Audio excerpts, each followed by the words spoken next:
Hello प्यारे बच्चों, कैसे हैं आप लोग। आई होप आप लोगों का जो कल का टॉपिक था वो आप लोगों को बहुत अच्छे से समझ में आया होगा। बाय मैप सारी चीज़ें हमने डिस्कस की आपसे और पूरा प्रयास किया कि आप लोगों को सारी जो पॉइंट्स हैं बहुत आसानी से समझ में आ जाएं। अगर इसको बार बार रिवाइज करेंगे तो अच्छे से समझ में आ जाएगा। तो कल हमने ये पढ़ा कि कौन से वो विदेशी शासक थे जिन्होंने भारत पर आक्रमण किए और कैसे कैसे उनका सीक्वेंस है, किन क्षेत्रों पर उन्होंने अधिकार किया था और कौन से महत्वपूर्ण शासक थे। वो सारी चीज़ें बच्चों हमने कल के टॉपिक में पढ़ा था। इसके अलावा हम भारतीय शासकों को पढ़ेंगे अब कि मौर्य साम्राज्य में कौन से जो है शासक आए मौर्य साम्राज्य के पतन के बाद। तो कल हमने शुंग वंश के बारे में देखा था। आज शुंग वंश के आगे यानी कि कण्व वंश, सातवाहन वंश, चेदी वंश, हम इनके बारे में पढ़ेंगे और इसके आगे हम फिर नेक्स्ट डे जो भी और भी टॉपिक बचेंगे उसको डिस्कस करेंगे। तो चलिए आज के टॉपिक की शुरुआत करते हैं और आज का जो टॉपिक है आपका ये कण्व वंश से शुरुआत हो रहा है। कण्व वंश आप देख सकते हैं, इसकी जो स्थापना है ये 75 ईसा पूर्व से 30 ईसा पूर्व के बीच इनका जो शासन है या जो साम्राज्य है वो स्थापित था।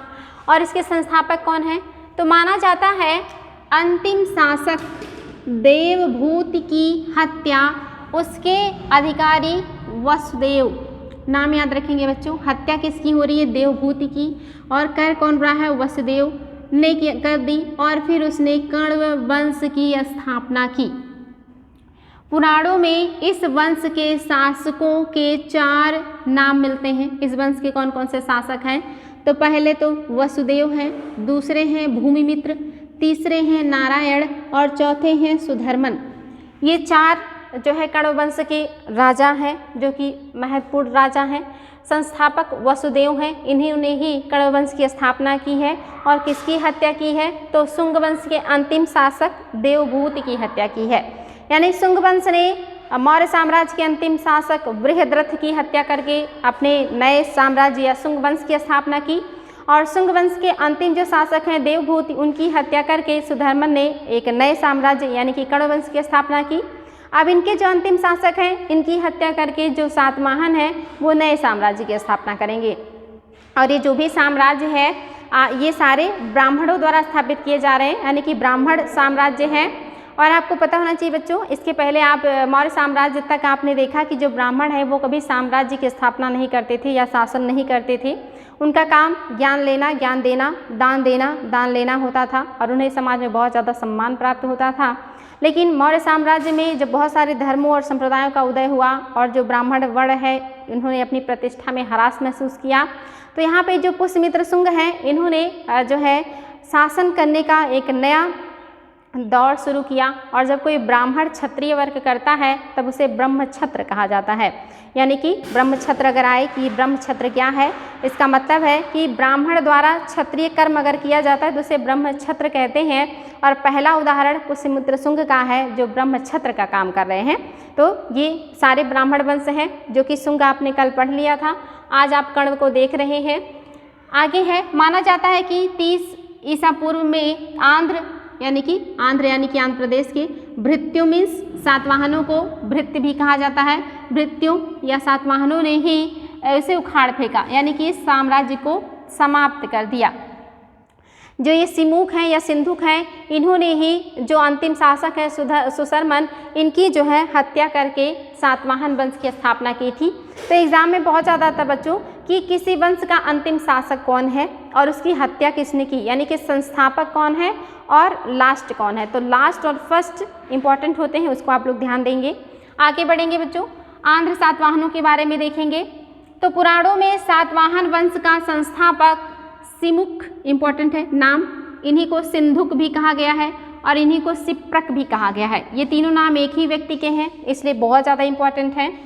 को माना गया है यानी कि यही है संस्थापक तथा उसे आंध्र भृत्य तथा आंध्र जातियाँ कहा गया है। यानी कि इन्हें आंध्र जातियाँ कहा गया है, कहीं कहीं इन्हें आंध्र भृत्य कहा गया है और कहीं इन्हें सातवाहन कहा गया है और कहीं कहीं इन्हें दक्षिणा पथ स्वामी भी कहा गया। यानी कि दक्षिण के जो रास्ते हैं उन्हीं की ये स्वामी हुआ करते थे जो सातवाहन हैं।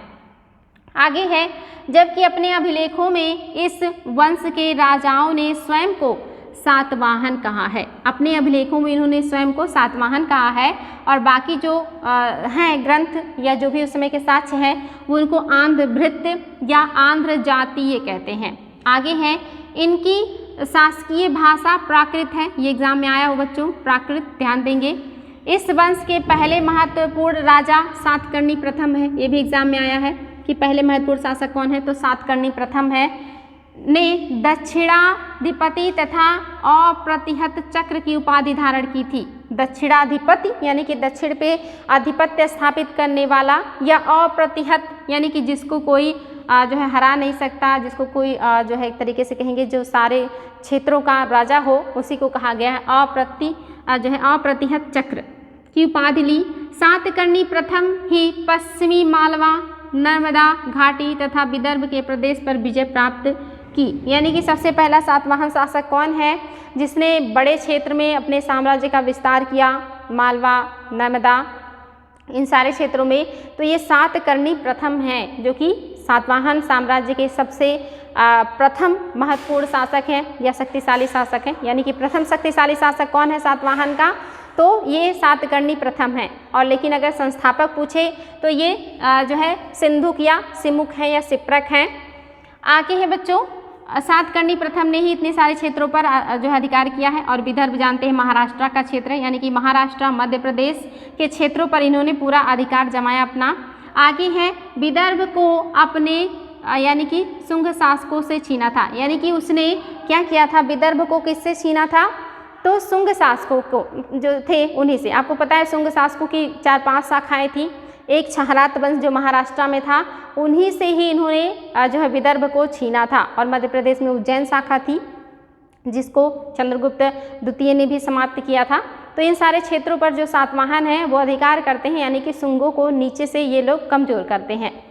आगे है बच्चों, इम्पॉर्टेंट है, सातकर्णी प्रथम तथा गौतमी पुत्र सातकर्णी के मध्य 19 शासकों का उल्लेख आता है। यानी कि ये इस वंश के सबसे महत्वपूर्ण शासक हैं। पहले है सातकर्णी और दूसरे हैं गौतमी पुत्र सातकर्णी। गौतमी पुत्र सातकर्णी सबसे शक्तिशाली शासक हैं और सातकर्णी प्रथम जो हैं ये प्रथम शक्तिशाली शासक हैं। तो ये इन दोनों के बीच में 19 और भी शासक हुए हैं जो बहुत ज़्यादा महत्वपूर्ण नहीं हैं लेकिन इम्पॉर्टेंट हैं। आगे बढ़ेंगे बच्चों, विवरण मिलता है इनमें हाल का नाम शासक मतलब जो है नाम जो है इन शासकों में प्रमुख है। ये हाल जो है इम्पॉर्टेंट है, इनको एग्जाम में बहुत ज़्यादा पूछता है।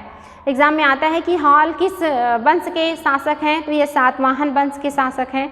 इम्पॉर्टेंट क्यों है, क्योंकि इनके शासनकाल में जो संस्कृति का और इसके अलावा जो भी ग्रंथों का बड़े पैमाने पे जो है निर्माण किया गया या लिखा गया, और इनके शासन को शांति का जो है शासन माना जाता है, यानी कि संस्कृति और समृद्धि के विकास का शासन माना जाता है।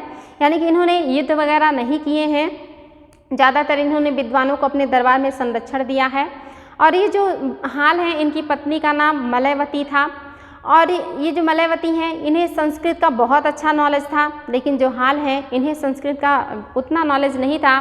तो जब भी कोई सभा होती थी या प्रोग्राम होता था तो वहाँ पे जो मलयवती हैं उन्हें बहुत सम्मान मिलता था, क्योंकि वो बहुत अच्छे से संस्कृत जानती थी बोलना और समझना।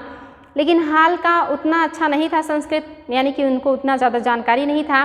तो ये जो मलयवती हैं अपने पति के सम्मान को बढ़ाने के लिए या उन्हें हीन भावना ना आए उनके मन में, उनके लिए एक संस्कृत का विद्वान नियुक्त करती हैं कि वो उन्हें संस्कृत भाषा जो है वो पढ़ाएं या उन्हें ज्ञान कराएं, जिनका नाम सुधर्मन था। इम्पॉर्टेंट है बच्चों, उन्होंने जो है इनको संस्कृत भाषा में ज्ञान दिया, और जो ज्ञान उन्होंने दिया है हाल को उसे एक पुस्तक में नोट किया गया था, या उस पर एक पुस्तक लिखी गई थी जिसका नाम का तंत्र है।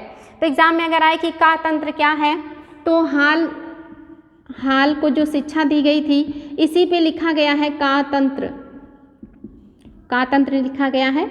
और ये जो इनके गुरु हैं जो हाल को शिक्षा देते हैं वही सारी चीज़ें इस का तंत्र में संकलित की गई हैं, और हाल की पत्नी का नाम मलयवती है। ये दोनों चीज़ें आप लोग ध्यान देंगे। तो ये हाल जो हैं जब इनको संस्कृत का ज्ञान हो जाता है तो ये किताब लिखते हैं गाथा सप्तशती। गाथा सप्तशती एग्जाम में आया है कि गाथा सप्तशती किसने लिखा है, तो हाल ने लिखा है। और इसका मतलब क्या है, सप्त मीन्स 7, सती मतलब 100, यानी कि 700 गाथाएं या 700 श्लोक से लिखा गया है। ये काफ़ी अच्छी किताब है गाथा सप्तशती, जो कि हाल ने लिखा है। संस्कृत का ज्ञान जब इन्हें हो जाता है तो कातंत्र और गाथा सप्तशती ये दोनों हाल के शासनकाल से संबंधित है, और एक तरीके से कहेंगे तो हाल से ही संबंधित है। और हाल का जो शासन है काफ़ी शांति प्रिय शासन था, और यहाँ पे विद्वानों को संरक्षण दिया गया, बड़े पैमाने पे साहित्यों की रचनाएं की गई हैं, इसीलिए इन्हें महत्वपूर्ण माना जाता है। जो सातवाहन शासकों में हाल एक मेन स्थान रखते हैं, महत्वपूर्ण स्थान रखते हैं। तो इसी में आगे बढ़ेंगे बेटू। हाल नामक शासक प्रमुख है। यह शास्त्र यानी कि आप देखेंगे यहाँ पे यह जो शासक है ये शांति और संस्कृति का उपासक है, यानी कि ये शांति प्रिय हैं, युद्ध वगैरह करना नहीं पसंद है इन्हें, और ये संस्कृति को संरक्षण देते हैं। तरह तरह के ग्रंथ इनके शासनकाल में लिखे गए हैं, विद्वानों को संरक्षण दिया गया है। उसे गाथा सप्तशती नामक मुक्तक काव्य की रचना की है, यानी कि इन्होंने प्राकृत भाषा में गाथा सप्तशती लिखी है, और जो कातंत्र लिखा गया है वो संस्कृत में लिखा गया है, क्योंकि इनको संस्कृत जो है भाषा का ही ज्ञान देने का उनके गुरु कोशिश कर रहे थे, और उस दरमियान जो उन्हें ज्ञान दिया गया उस को कातंत्र नामक पुस्तक में संकलित किया गया है, जो कि संस्कृत में लिखा है। लेकिन इन्होंने जो स्वयं से गाथा सप्तशती लिखी है ये प्राकृत भाषा में लिखी है, तो वेरी वेरी इंपॉर्टेंट है, ध्यान देंगे बच्चों दोनों पुस्तकों के बारे में। आगे है, उसी की सभा में जो है बृहद कथा के रचयिता गुणाढ़, यानी कि इन्हीं के शासनकाल में या इन्हीं के दरबार में बृहद कथा के रचयिता गुणाढ़ भी रहते थे, इम्पॉर्टेंट है। और संस्कृत भाषा में लिखा हुआ कातंत्र, ये जो है व्याकरण है, संस्कृत भाषा का व्याकरण है कातंत्र।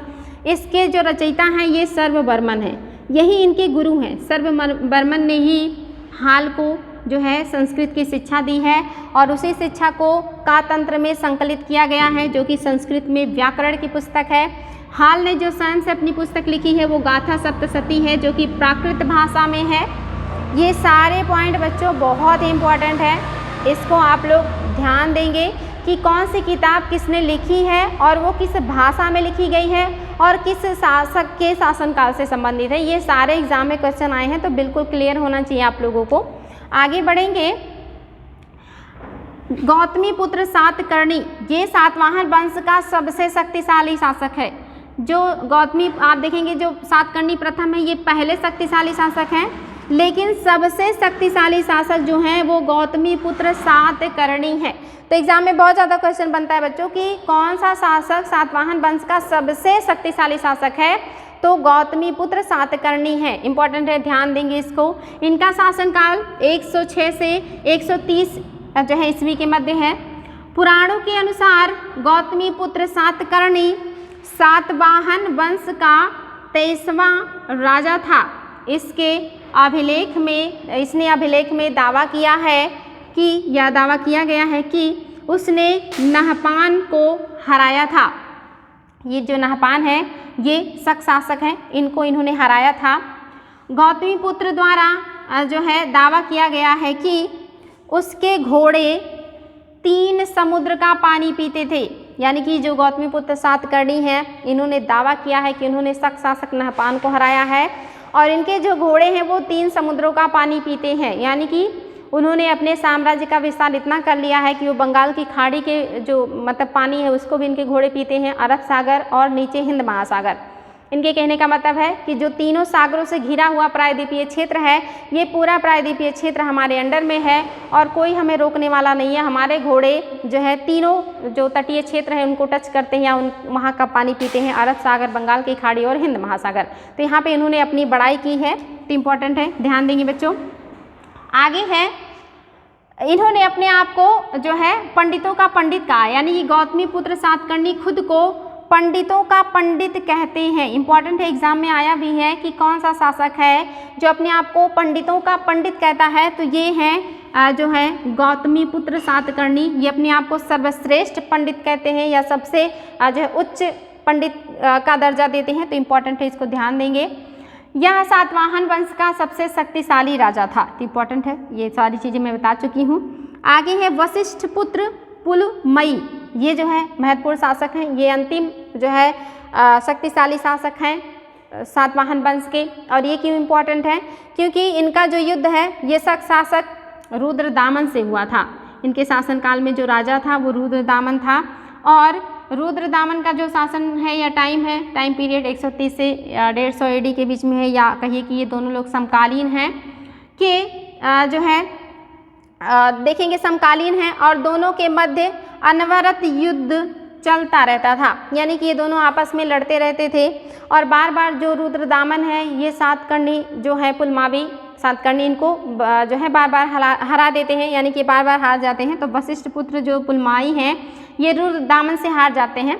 तो एग्जाम में आया क्वेश्चन कि कौन सा सातवाहन शासक है जो शक शासक रुद्रदामन से हार गया था? तो वो वशिष्ठ पुत्र पुलमई है। तो इम्पॉर्टेंट है, ध्यान देंगे इसको। आगे चल करके ये युद्ध मतलब होता रहता है, और बार बार जब रुद्रदामन जीतते रहते हैं तो लास्ट में हार मान करके जो वशिष्ठ पुत्र पुलमई है ये रुद्रदामन की पुत्री से विवाह करने के लिए राजी हो जाते हैं, और दोनों लोगों में रिश्तेदारी हो जाती है, यानी कि युद्ध विराम हो जाता है, और यहाँ से युद्ध ये लोग नहीं करते हैं। आगे है चलता रहता है। किंतु कन्हेरी अभिलेख, ये अभिलेख है जहाँ से पता चलता है, ज्ञात होता है कि वशिष्ठ पुत्र पुलमई का विवाह रुद्रदामन की पुत्री से हो गया। यानी कि जब विवाह हो जाता है तो युद्ध विराम हो जाता है। इसका उल्लेख अमरावती से जो है एक अभिलेख प्राप्त हुआ है, उससे पता चलता है। यानी कि इस बात का उल्लेख या इस बात की हमें जानकारी कहाँ से मिलती है? तो अमरावती से प्राप्त एक अभिलेख से पता चलता है कि जो रुद्रदामन है इन्होंने अपनी पुत्री का विवाह जो वशिष्ठ पुत्र पुलमाई हैं इनसे किया था, और युद्ध विराम यहाँ पे हो जाता है, दोनों लोग लड़ना बंद कर देते हैं। तो इम्पॉर्टेंट है बच्चों, ध्यान देंगे। इसी के काल में अमरावती के स्तूप का संवर्धन हुआ। यानी कि सातवाहन शासक वशिष्ठ पुत्र जो पुलमई हैं इन्हीं के शासनकाल में अमरावती का जो स्तूप है उसको बेहतर किया गया, अच्छा बनाया गया। उसके चारों ओर जो है कोष्ठिनी बनाया गया था। कोष्ठिनी मीन्स होता है वेदिका या रेलिंग बनाया गया, और इसे भी दक्षिणा पथेश्वर कहा गया। यानी कि जो वशिष्ठ पुत्र पुलमावी है ये भी अपने आप को दक्षिणा पथेश्वर कहते हैं, और इन्होंने अमरावती के स्तूप के चारों तरफ रेलिंग बनाया था, उसका संवर्धन किया था, या उसका पुनर्निर्माण या पुनरुद्धार किया था। तो ये सारे पॉइंट्स हैं बच्चों जो कि सातवाहन शासकों में ये कुछ महत्वपूर्ण शासक हैं जिनसे जुड़ी हुई बातें हैं। इसके अलावा कुछ और भी पॉइंट्स हैं, उसको भी डिस्कस करेंगे। उसके कुछ सिक्कों पर 2 पतवार वाले जहाज का चिन्ह बना हुआ है। एग्जाम में आया हुआ है कि कौन से सातवाहन शासक के जो है सिक्कों पर 2 पतवार वाले नाव का चिन्ह है? तो ये वशिष्ठ पुत्र पुलमई है। इंपॉर्टेंट है, ध्यान देंगे। इसके अलावा आप देखेंगे यज्ञश्री इस वंश का अंतिम शक्तिशाली शासक है। यानी कि जो यज्ञश्री हैं ये अंतिम शक्तिशाली शासक हैं सातवाहन वंश के। पहले शक्तिशाली जो है वो सातकर्णी प्रथम है। सबसे शक्तिशाली जो है वो आप देखेंगे गौतमी पुत्र सातकर्णी हैं, और अंतिम जो शक्तिशाली शासक है वो यज्ञश्री है, इसलिए ये भी इम्पोर्टेंट है। इसका संभवतः वाणिज्य व्यापार से गहरा जुड़ाव था, क्योंकि इसके सिक्कों पर नाव का चित्र मिलता है। यानी कि जो ये शासक हैं यज्ञश्री, इन्हें व्यापार वाणिज्य में ज़्यादा इंटरेस्ट था। इन्हें लगता था कि व्यापार वाणिज्य होना चाहिए साम्राज्य में, उससे साम्राज्य की जो समृद्धि है वो बढ़ती है, जो जनता है वो सुखी रहती है, या उसके पास पैसे होते हैं, और जब पैसे होते हैं तो ज़िंदगी की बहुत सारी आवश्यकताएं पूरी की जा सकती हैं, यानी कि समृद्धि और सुख आता है। तो इसमें ये विश्वास रखते हैं, और इन्होंने अपने ज़्यादातर सिक्कों पर नाव की आकृति को अंकित कराया है। तो इम्पॉर्टेंट है। आगे है 3री सदी तक इस साम्राज्य का अंत हो गया। यानी कि जो सातवाहन शासक हैं इनका जो साम्राज्य का अंत है वो 3री सदी तक हो गया था, और उत्तरी महाराष्ट्र क्षेत्र में वाकाटक राज्य स्थापित हो गया था। यानी कि जब इनका साम्राज्य का समाप्ति होता है तो चूँकि महाराष्ट्र में ही ज़्यादा इनका क्षेत्र विस्तार था, हालांकि आंध्र प्रदेश का कुछ एरिया ये कवर करते थे, ये जहाँ पे अमरावती स्तूप वगैरह था वहाँ तक इनका क्षेत्र विस्तार था। लेकिन जब इस साम्राज्य का पतन होने लगता है, ह्रास होने लगता है, तो महाराष्ट्र का जो उत्तरी क्षेत्र है वहाँ पे वाकाटक साम्राज्य की स्थापना होती है, और जो आंध्र प्रदेश का निचला क्षेत्र है यहाँ पे इक्ष्वाकु वंश की स्थापना होती है। और महाराष्ट्र का जो दक्षिणी क्षेत्र है यहाँ पे यदुवंशीय शासकों का स्थापना होता है, यानी कि जब सातवाहन जैसे बड़े साम्राज्य का अंत होता है तो ऐसे छोटे छोटे बहुत सारे साम्राज्य स्थापित होने लगते हैं। ऊपर के क्षेत्रों में वाकाटक महाराष्ट्र में, नीचे के क्षेत्रों में यदुवंशी, और जो आंध्र प्रदेश का नीचे का क्षेत्र है यहाँ पे इक्ष्वाकु वंश के जो शासक हैं वो जो है शासन करना शुरू करते हैं। तो जो सातवाहन है ये दक्षिण भारत के सबसे लंबे समय तक शासन करने वाले साम्राज्य हैं। ये भी एग्जाम में आया है कि दक्षिण भारत में सबसे लंबे समय तक किस साम्राज्य ने जो है शासन किया था, तो सातवाहन वंश के शासकों ने सबसे लंबे समय तक शासन किया था। इंपॉर्टेंट है बच्चों। आगे बढ़ेंगे तो ये वाकाटक हो गए। इसके अलावा कुछ और भी देख लेते हैं हम। जैसे आप जानते हैं कि जो सातवाहन शासक हैं इन्होंने सबसे पहले ऐसे शासक हैं जिन्होंने सीसे और पोटीन के सिक्के चलाए थे। तो एग्जाम में बहुत ज़्यादा क्वेश्चन आता है कि सीसे और पोटीन के सिक्के किन शासकों ने चलाए थे, तो सातवाहनों ने ही चलाया था। इसके अलावा यहाँ पे जो है सामंती व्यवस्था का बड़े पैमाने पे जो है देखने को मिलता है। ये जो वाकाटक वंश स्थापित हुआ ये सातवाहनों के सामंत थे। इक्ष्वाकु वंश जो स्थापित करते हैं वो भी सातवाहनों के सामंत थे। इसके अलावा जो यदुवंशी साम्राज्य की स्थापना करते ये भी सातवाहनों के सामंत थे। यानी कि यहाँ से सामंती व्यवस्था का बहुत ज़्यादा बड़े पैमाने पे विस्तार देखने को मिलता है। और इन्होंने बड़े पैमाने पे भूमियाँ दान में दी थी, यानी कि भूमि दान में दिया था ब्राह्मणों को। ये भी इम्पोर्टेंट है कि कौन से राजवंश ने सबसे ज़्यादा भूमि दान दिया था ब्राह्मणों को, तो सातवाहनों ने दान में दिया था। और शीशे के सिक्के तो वेरी वेरी इंपॉर्टेंट है बच्चों। इसके अलावा एक पॉइंट और यहाँ से बनता है कि यहाँ पे महिलाओं यानी कि जो है मातृ प्रधान सत्ता का एक तरीके से देखने को मिलता है। हालांकि जो वंश परंपरा है वो जो राजा बनने की परंपरा है वो पुरुष ही बनते हैं, लेकिन जो उनका नाम है वहाँ पे पिता का नाम ना जुड़ करके माता का नाम जुड़ा हुआ है। सारे महत्वपूर्ण राजाओं के साथ आप देखेंगे कि उनके पीछे माता का उपनाम जुड़ा हुआ है, पिता का नहीं। इसलिए ऐसा माना जाता है कि ये मातृ सत्तात्मक या मातृ प्रधान समाज था सातवाहन। तो ये कुछ महत्वपूर्ण पॉइंट हैं जो सातवाहनों से संबंधित हैं बच्चों, इसको ध्यान देंगे आप लोग। आगे जो आपका नेक्स्ट राजवंश है ये चेदी राजवंश है। और चेदी राजवंश में क्या महत्वपूर्ण पॉइंट्स हैं आप लोगों के लिए डिस्कस करते हैं। मौर्य साम्राज्य के पतन के पश्चात कलिंग क्षेत्र में चेदी वंश की स्थापना हुई।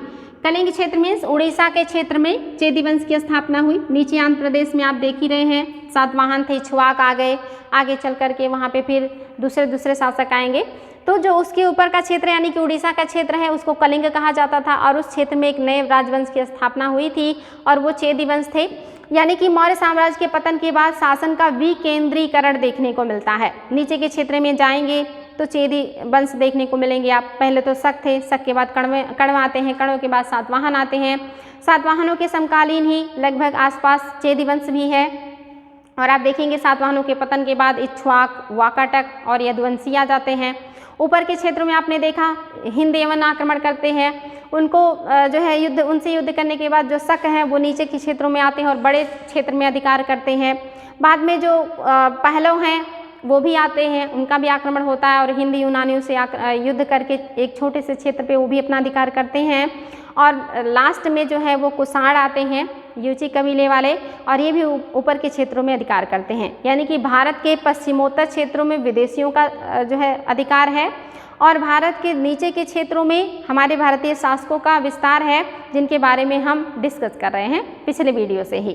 तो आगे बढ़ रहे हैं बच्चों। इसमें यहाँ पे उड़ीसा में चेदी वंश की स्थापना हो चुकी है और इसके जो संस्थापक हैं वो महामेघवाहक हैं। महामेघवाहक इम्पॉर्टेंट है, ध्यान देंगे, नामक व्यक्ति ने इस वंश की स्थापना की। और आगे है यह इस वंश का जो महान शासक था वो खारवेल था। जो सबसे ज़्यादा एग्जाम में आता है क्वेश्चन कि चेदी वंश का महान शासक कौन था, खारवेल था। संस्थापक कौन था, महामेघवाहक थे तथा खारवेल था। उसने भुवनेश्वर के पास उदयगिरी की पहाड़ी में हाथी गुम्फा अभिलेख खुदवाया था। हाथी गुम्फा अभिलेख इन्होंने खुदवाया था उदयगिरी की पहाड़ियों में। वेरी वेरी इंपॉर्टेंट है बच्चों, ये एग्जाम में बहुत ज़्यादा आता है। महाराज उपाधि का प्राचीनतम साक्ष्य इसी अभिलेख से मिलता है। हाथी गुम्फा अभिलेख में ही जो है इस बात का उल्लेख मिलता है, यानी कि महाराज उपाधि का जो उल्लेख है ये हाथी गुम्फा अभिलेख से ही मिलता है, जो कि चेदी राजवंश के शासक जो है खारवेल ने लिखवाया था। तो इम्पॉर्टेंट है बच्चों। आगे है इन्होंने कौन कौन सी उपाधि ली थी, तो कलिंगाधिपति, यानी कि कलिंग का जो अधिपति है यानी कि शासक, एवं कलिंग चक्रवर्ती, ये उपाधियां जो है धारण किया है चेदी वंश के शासक खारवेल ने। और जो खारवेल हैं ये कौन से धर्म के अनुयायी हैं, तो ये जैन धर्म के अनुयायी हैं। इन्होंने जैन धर्म को संरक्षण दिया था, ये भी एग्जाम में आया क्वेश्चन, तो आप लोगों को ये ध्यान होना चाहिए। इसके अलावा उसने मगध शासक नंदराज द्वारा नहर का विस्तार किया, यानी कि जो महापद्मनंद थे, नंद साम्राज्य के जो संस्थापक थे महापद्मनंद, इन्होंने ही कलिंग में नहर का निर्माण कराया था और उस नहर को और भी ज़्यादा ब्रॉड या बड़ा कराने का काम नंदवंश के शासक खारवेल ने किया था। तो ये भी इंपॉर्टेंट है बच्चों, अगर एग्जाम में आए कि कलिंग में नहर का निर्माण किसने किया था, तो महापद्मनंद ने किया था। और इसका विस्तार किसने कराया था, तो खारवेल ने कराया था। इस बात का उल्लेख कहाँ मिलता है, हाथी गुम्फा अभिलेख में मिलता है। हाथी गुम्फा अभिलेख कहाँ पे है, तो कलिंग में उदयगिरी की पहाड़ियों में है और यहीं पे सबसे पहले महाराज शब्द का उल्लेख भी मिलता है। ये सारे पॉइंट्स बहुत इंपॉर्टेंट है, इसको आप लोग ध्यान देंगे। आगे बढ़ेंगे बच्चों, उस समय के इंडो ग्रीकों के बारे में देख लेते हैं जो ऊपर के क्षेत्रों में इनके समकालीन हैं, ये भी शासन कर रहे हैं। इनके बारे में, भारत पर पहला सफल आक्रमणकारी यूथेडेमस का पुत्र डेमेट्रियस था। ये डेमेट्रियस जो है इसका एक नाम दमित्र भी है। इन्होंने ही सबसे पहले सफल आक्रमण किया था भारत पर और आक्रमण किया। इसने अपने 2 सेनापति, एक है अपोलोडोट्स और दूसरे हैं मिनांडर, की सहायता से आक्रमण किया तथा सिंधु नदी को पार करके चित्तौड़ पर अधिकार कर लिया था। चित्तौड़ आप जानते हैं ये कहाँ पे है, तो ये राजस्थान है। फिर राजस्थान तक के क्षेत्र को इन्होंने अपने क्षेत्र में, अधिकार क्षेत्र में ले लिया था। और ये कौन है, तो इंडो ग्रीक शासक हैं और यूथेडेमस के पुत्र हैं जो है डेमेट्रियस या दमित्र। इनके 2 सेनापति हैं मिनांडर और अपोलोडोट्स और इन्होंने उज्जैन तक जो है चित्तौड़ तक के क्षेत्र को अपने अधिकार में ले लिया है। डेमेट्रियस ने अपनी राजधानी सियालकोट बनाई थी या साकल बनाई थी, जो कि पंजाब, पाकिस्तान के पंजाब क्षेत्र में पड़ता है। इसने अपने सिक्के पर सिक्के भी चलाए जिन पर यूनानी तथा खरोष्ठी लिपियों का व्यवहार किया गया है, यानी कि जो हिंदी यूनानी हैं इन्होंने सिक्के भी चलाए हैं और उस पर जो लिपियाँ उत्कीर्ण हैं वो आप देखेंगे यूनानी और खरोष्ठी लिपि हैं, यानी कि दोनों का वहाँ पे देखने को मिलता है। खरोष्ठी जो है ये भारतीय है, लेकिन ये भी वहाँ पे इन्होंने इसका उपयोग किया है और यूनानी तो यूनानियों का है ही। तो इन दोनों लिपियों को उन्होंने अपने सिक्कों पे उत्कीर्ण किया है। आगे है, डेमेट्रियस के बाद भारत में यवनों की 2 शाखाओं के राज्य का उल्लेख मिलता है, यानी कि डेमेट्रियस थे जिन्होंने इतने बड़े साम्राज्य की स्थापना की, सियालकोट को अपनी राजधानी बनाई और चित्तौड़ तक के क्षेत्र को अपने अधिकार में ले लिया। लेकिन इनकी मृत्यु के बाद ये जो क्षेत्र है या जो हिंद यवन है ये 2 भागों में बंट जाते हैं। पहले हैं डेमेट्रियस के बाद जो यवन है 2 शाखाओं में विभाजित हुए हैं, उसमें पहला वंश यूथेडेमस का है, इसी को जो है डेमेट्रियस कहते हैं, यानी कि पहली शाखा डेमेट्रियस के राजवंशों की है, उसमें यूथेडेमस है जो कि उसके जो है उत्तराधिकारी के रूप में शासन करेंगे एक शाखा में। और दूसरी जो शाखा है ये यूक्रेटाइडिस का है, यानी कि डेमेट्रियस की जो साम्राज्य है 2 शाखाओं में बटा है। एक जो डेमेट्रियस का नेतृत्व कर रहा है वो है यूथेडेमस और दूसरा जो है वो जो यूक्रेटाइडिस। ये 2 शाखाएं हैं जो भारत में शासन करने लगती हैं डेमेट्रियस की मृत्यु के बाद।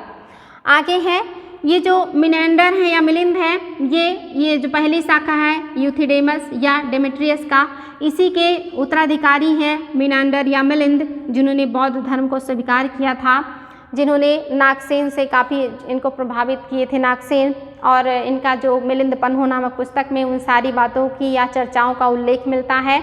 ये वही मिनेंडर है, इम्पॉर्टेंट है, या मिलिंद है। ये जो है समस्त हिंद यूनानी शासकों में एक सबसे महान शासक था, यानी कि सबसे महान शासक है ये। और इन्होंने महायान बौद्ध ग्रंथ मिलिंद पन्हो का वर्णन किया गया, यानी कि इनका जो वर्णन है वो बौद्ध धर्म में महायान जो बौद्ध भिक्षु थे नागसेन, उन्हीं की पुस्तक है या उनके द्वारा रचित पुस्तक है मिलिंद पन्हो। उसमें इनके बारे में बहुत ही डिटेल जानकारी मिलती है। उसमें जो भी इन्होंने संवाद किया है, बातचीत किया, डिस्कशन किया है नागसेन से, उन सारी चीज़ों का वर्णन है। इसके अलावा उनके साम्राज्य और कला संस्कृति का भी वर्णन है। आगे बच्चों, और ये मिनेंडर का देखिए राजधानी भी सियालकोट है या साकल है, जो कि यूथिडेमस का था, डेमेट्रियस का था, इंपॉर्टेंट है, ध्यान देंगे। आगे है यूकेट्राइडिस, ये दूसरा शाखा है, ये पहली शाखा थी जिस शाखा के महत्वपूर्ण शासक है मिनेंडर। दूसरी शाखा जो है यूकेट्राइडिस, इसके संस्थापक यूकेट्राइडिस ही हैं। इसने तक्षशिला को अपनी राजधानी बनाई थी। पहले ने अपनी राजधानी साकल या सियालकोट बनाई है और दूसरी शाखा ने अपनी राजधानी तक्षशिला को बनाया है। और यह लगभग 159 से 158 ईसा पूर्व की बात है। इसका पुत्र हेलियोक्लीज शासक बना। उस समय शुंग शासक भागभद्र था, यानी कि यही हेलियोक्लीज है जो शासक बना है, ये दूसरी शाखा का।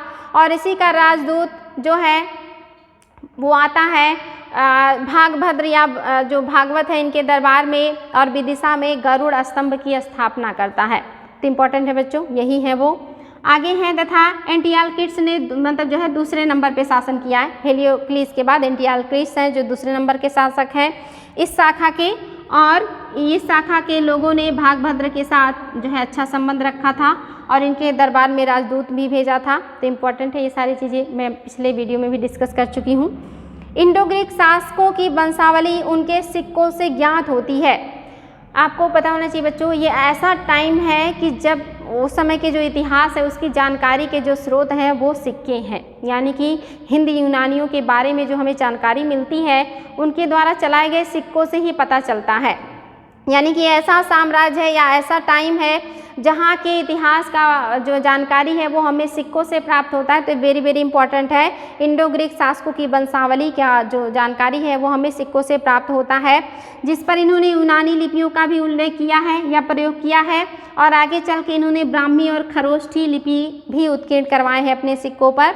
तो ये हिंद यूनानी है बच्चों, जो कि भारत से काफ़ी मिलजुल गए थे, इसीलिए इनको हिंद यूनानी कहा जाता है। क्योंकि ये ना तो यूनानी रह गए थे और ना ही ये हिंद रह गए थे, इसीलिए इन्हें हिंद यूनानी कहा गया है। अब इन्हीं हिंद यूनानियों को हरा करके पहलव आएंगे और फिर आगे चल करके यहाँ पे कुषाण वंश की स्थापना हो जाएगी, जो कि मैंने आपको पिछले मैप में डिस्कस किया है। पिछले वीडियोज़ को भी देखिएगा, फिर इसको भी देखिएगा, तो बहुत अच्छे से समझ में आ जाएगा। तो आज के लिए रहने देते बच्चों, फिर नेक्स्ट मिलेंगे। Thank you.